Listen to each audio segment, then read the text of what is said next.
আপনারা দেখছেন press 24 channel.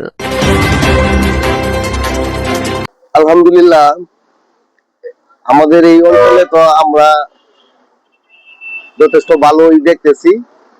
বাকিটা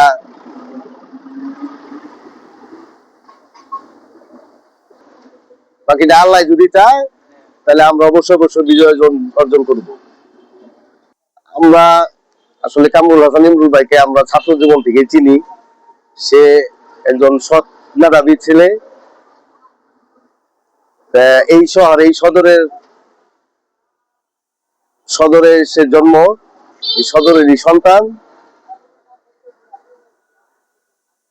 আমরা তার কামনা করি এবং বিজয় ছিনিয়ে আনবো ইনশাল্লাহ। যে এখন আমি তো দীর্ঘ 17 বছর ভোট দেওয়ার ওরকম পরিবেশ ছিল না। এখন ফ্যাসিবাদ মুক্ত এখন একটা ইলেকশনের পরিবেশ তৈরি হয়েছে। আমরা সকলেই সুন্দরভাবে ভোট দিতে যাবো ইনশাল্লাহ। অবশ্যই আমরা সর্বোচ্চটুকু চেষ্টা করব তার সফলতার জন্য।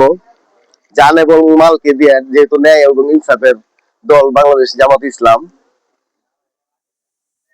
এটা আসলেই জামাত ইসলাম একটা সংগঠন যে তাদের নিজস্ব নেতাকর্মীর দ্বারাই, তাদের ইয়ানোর দ্বারাই এই সংগঠন পরিচালিত হয়। ওই জন্য এই জামাত ইসলামের মধ্যে কোনো চাঁদাবাজি, কোনো ধরনের অন্যায়মূলক কোনো কাজ, সন্ত্রাসমূলক কোনো কাজের সাথে জামাত ইসলাম কখনো জড়িত না, কিংবা ভবিষ্যতে হবে না ইনশাল্লাহ।